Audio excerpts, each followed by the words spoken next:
Good afternoon बच्चों। आज मैं फिर से आप लोगों को राम लक्ष्मण परशुराम संवाद का 5वां भाग बताने जा रही हूँ। इससे पहले हम लोग 4 भाग देख चुके, यानी 4 काव्यांश को पढ़ चुके हैं, देख चुके हैं। आज हम लोग 5वां देखेंगे कि आगे क्या कहते हैं कवि तुलसीदास जी। तो क्या है, पहला पंक्ति है, तुम तो कालुहाक जनुलावा, बार बार मोहि लागे बुलावा। ठीक है, इसमें क्या है कि हाक मतलब कालू मतलब काल होता है।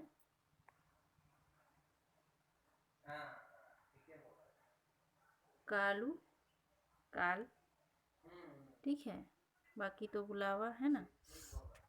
तो इसमें लक्ष्मण जी जो हैं वो कहते हैं परशुराम से कि आप तो मानो काल को आवाज़ लगा कर बार बार उसे मेरे लिए बुला रहे हैं।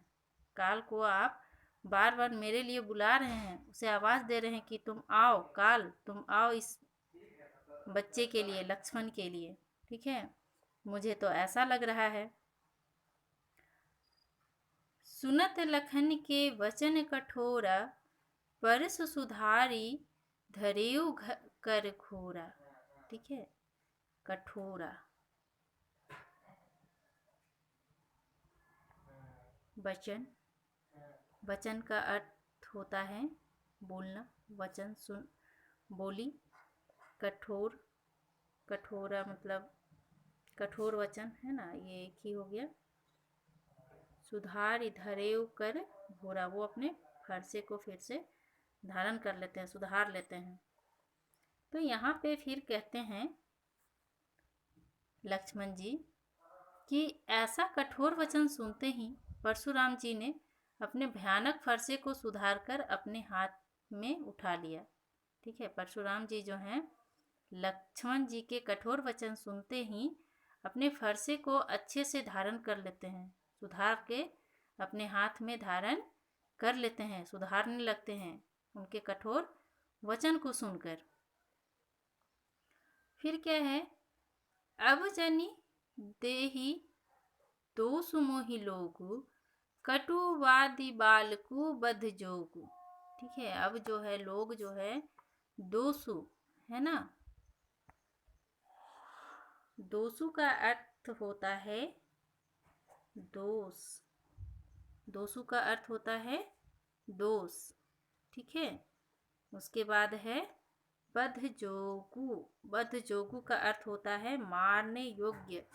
अब जो है ये मारने योग्य, बध जोगु का मतलब होता है, दोसु का मतलब दोष हो गया। तो यहाँ पे फिर परशुराम जी जो हैं वो कहते हैं कि लोग अब मुझे दोष ना दें, है ना। लोग जो हैं, जनी, जनी मतलब लोग, लोग जो हैं अब मुझे दोष ना दें। यह कटु वचन बोलने वाला बालक मारे जाने के योग्य ही है। जो बालक जो है बहुत ही कठोर वचन बोल रहा है और ये अब मारने योग्य ही है।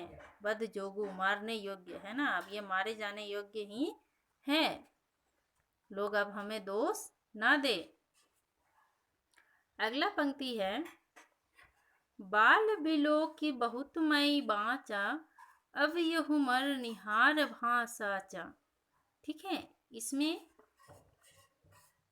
बाचा, बाचा का अर्थ होता है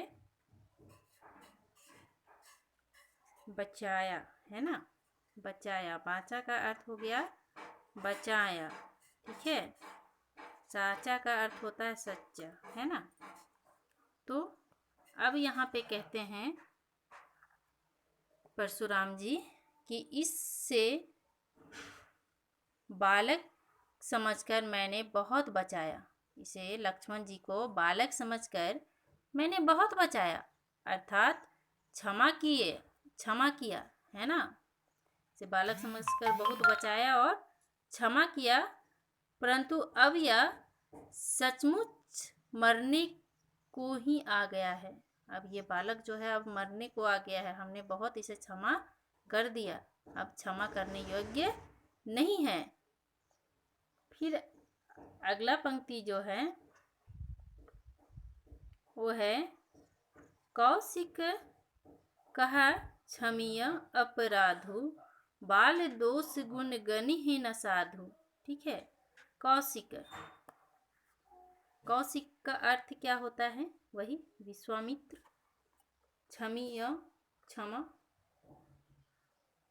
अपराधु समझ ही रहे हैं, अपराध, दोष दोषो दोष, गनहि, गनहि का मतलब गिनना हो गया है ना।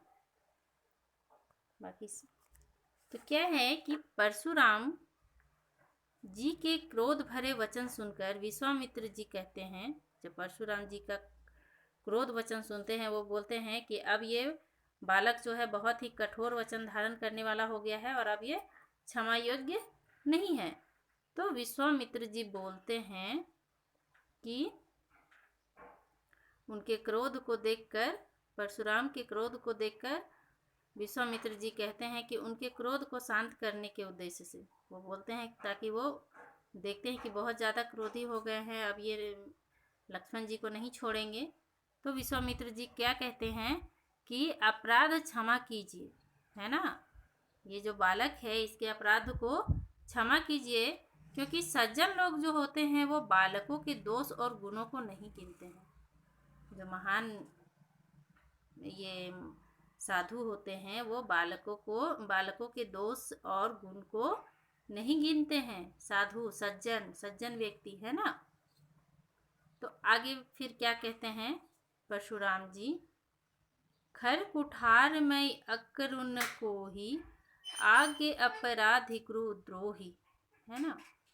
फिर यहाँ परशुराम जी जो हैं वो कहते हैं कि परशुराम जी बोले, तीखे धार वाले फरसे को धारण किए हुए मुझे दया रहित और क्रोधी के सामने यह गुरु द्रोही और अपराधी उत्तर दे रहा है।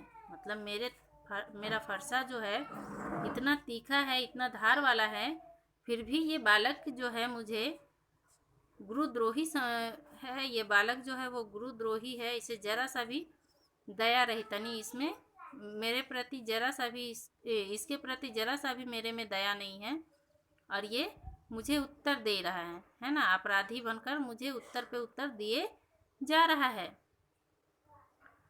उतार देत छोड़ो बिनु मारे केवल कौशिक सिल तुम्हारे। ठीक है, फिर कहते हैं कौशिक से यानी विश्वामित्र से परशुराम जी कहते हैं कि इतना सब कुछ होने पर भी तुम्हारा सिल और प्रेम के कारण ही मैं इसे बिना मारे छोड़ रहा हूँ। ठीक है, मतलब इतना कुछ ये बालक कर रहा है, लेकिन फिर भी मैं आपके प्रेम और सिल यानी स्वभाव है ना के कारण मैं इसे नहीं मार रहा हूँ, इसे बिना मारे ही छोड़ रहा हूँ। ठीक है, नात यही कटी कुठार कठोरे गुरहि उरीन होत्यों श्रम थोरे। नहीं तो इसे इस कठोर फरसे से काटकर थोड़े ही परिश्रम से गुरु के ऋण से उरीन हो जाता। मतलब अगर आपके ये सिल मतलब आपके ये शिष्य ना होते, है ना, आपका प्रेम ना होता, तो मैं थोड़े से ही मेहनत करके इस बालक को अभी तक मार देता और मारकर गुरु का जो ऋण है उससे उरीन हो जाता। होतेऊ श्रम थोड़े, है ना, गुरु ही उरीन होतेऊ श्रम थोड़े, मतलब थोड़े ही मेहनत करके मैं इससे मारता और मारकर गुरु के ऋण को से उरीन हो जाता। फिर क्या है, गाधि सुनु कह हृदय हंसी मुनि ही हरि अरे सूझ। ठीक है, इसमें गाधी सुनु का अर्थ होता है गाधी का पुत्र विश्वामित्र। ठीक है, गाधी सुनी का अर्थ हो गया गाधी का पुत्र विश्वामित्र। तो वो कहते हैं विश्वामित्र जो हैं वो मन ही मन हंसकर कह रहे हैं कि मुनि को तो हरा ही हरा सूझ रहा है। मतलब परशुराम जो है मुनि हैं, उन्हें हरा ही हरा सूझ रहा है। अर्थात ये श्री राम लक्ष्मण को भी साधारण क्षत्रिय ही समझ रहे हैं। ठीक है, उन्हें बहुत ही हरा हरा सूझ रहा है और वे राम लक्ष्मण को एक साधारण मनुष्य के तरह ही समझ रहे हैं। ऐ मई खाण न उख मई अजहु न बूझ अबूझ, परंतु ये तो ऐ मई का मतलब होता है लोहे का बना हुआ। ठीक है, ऐ मई का अर्थ हो गया लोहे का बना हुआ और उख मई का अर्थ हो गया गन्ने का, है ना। लोहे का बना हुआ और उखमई का अर्थ हो गया गन्ने का बना हुआ। तो वही, परंतु ये तो लोहमय अर्थात फौलाद की बनी हुई खड़ग है। खड़ग मतलब तलवार है ना। लक्ष्मण जी और राम जी जो हैं वो लोहमयी लोहमयी लोहे के फौलाद के बने हुए खड़ग हैं, गन्ने की बने नहीं हैं। वो गन्ने के समान नाजुक बने हुए नहीं हैं, बल्कि वो तो बहुत ही ताकतवर हैं लोहे के समान, जो मुख में लेते ही घुल जाए। वो विश्वामित्र कहते हैं कि गन्ने के बने हुए नहीं है कि मुख में लेते ही घुल जाए, बल्कि ये तो लोहे के बने हुए हैं।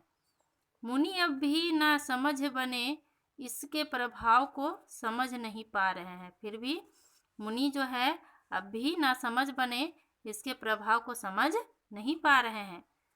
न बूझ अबूझ, इसके प्रभाव को नहीं समझ रहे हैं। इतना कुछ कहे जा रहे हैं और परशुराम जी अभी तक इन बालकों को समझ नहीं पा रहे हैं। ठीक है, आज के लिए इतना ही। धन्यवाद। अब इसमें से है कि इससे